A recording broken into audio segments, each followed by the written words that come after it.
Les fées de Charles Perrault. Il était une fois une veuve qui avait 2 filles. L'aînée lui ressemblait si fort et d'humeur et de visage que qui la voyait la mère. Mais elles étaient toutes 2 si désagréables et si orgueilleuses qu'on ne pouvait vivre avec elles. La cadette était le vrai portrait de son père, pour la douceur et pour l'honnêteté. Avec cela, une des plus belles filles qu'on eût su voir. Comme on aime naturellement son semblable, cette mère était folle de sa fille aînée et, en même temps, avait une aversion effroyable pour sa cadette. Elle la faisait manger à la cuisine et travailler sans cesse. Il fallait, entre autres choses, que cette pauvre enfant allât 2 fois le jour puiser de l'eau à une grande demi-lieue du logis, et qu'elle en rapportât plein une grande cruche. Un jour qu'elle était à cette fontaine, il vint à elle une pauvre femme qui lui pria de lui donner à boire. « Oui da, bonne mère, » dit cette belle fille, et rinça aussitôt sa cruche. Elle puisa de l'eau au plus bel endroit de la fontaine et la lui présenta, soutenant toujours la cruche afin qu'elle bût plus aisément. La bonne femme, ayant bu, lui dit « Vous êtes si belle, si bonne et si honnête, que je ne puis m'empêcher de vous faire un don. » Car c'était une fée qui avait pris la forme d'une pauvre femme de village pour voir jusqu'où irait l'honnêteté de cette jeune fille.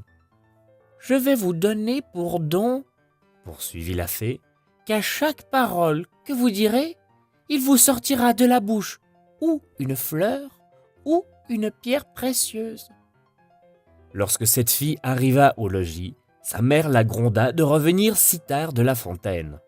« Je vous demande pardon, ma mère, d'avoir tardé si longtemps. » Et en disant ces mots, il lui sortit de la bouche 2 roses, 2 perles et 2 gros diamants. « Que vois-je » dit cette mère tout étonnée. « Je crois qu'il sort de la bouche des perles et des diamants.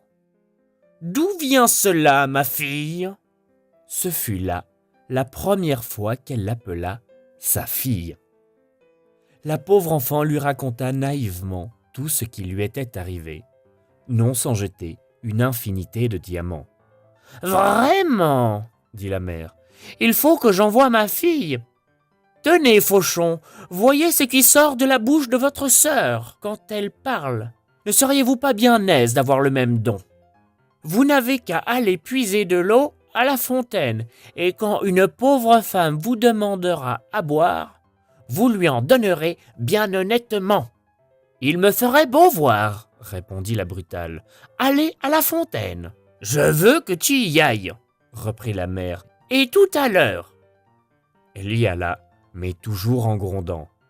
Elle prit le plus beau flacon d'argent qui fut dans le logis. Elle ne fut pas plus tôt arrivée à la fontaine qu'elle vit sortir du bois une femme magnifiquement vêtue qui vient lui demander à boire. C'était la fée qui avait apparu à sa sœur, mais qui avait pris l'air et les habits d'une princesse pour voir jusqu'où irait la malhonnêteté de cette fille.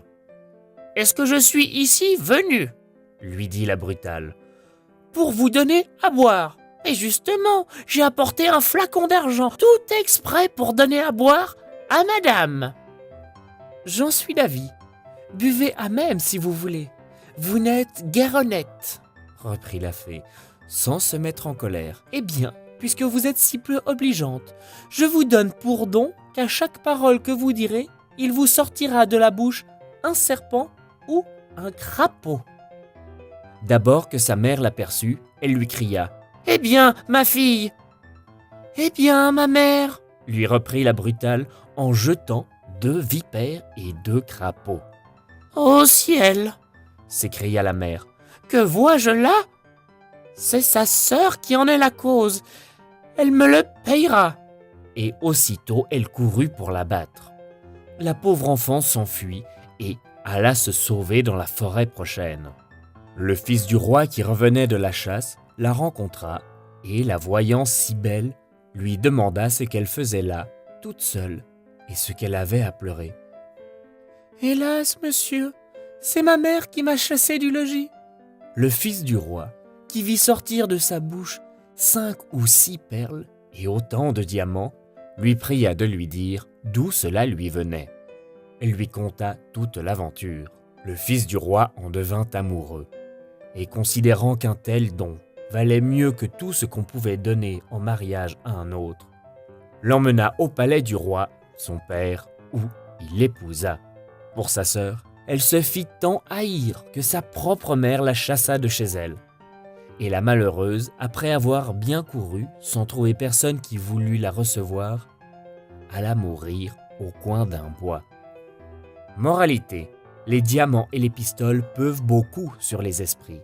Cependant, les douces paroles ont encore plus de force et sont d'un plus grand prix. Autre moralité, l'honnêteté coûte des soins. Elle veut un peu de complaisance, mais tôt ou tard, elle a sa récompense, et souvent dans le temps qu'on y attend le moins. C'était Les Fées de Charles Perrault, lu par Paton Jean.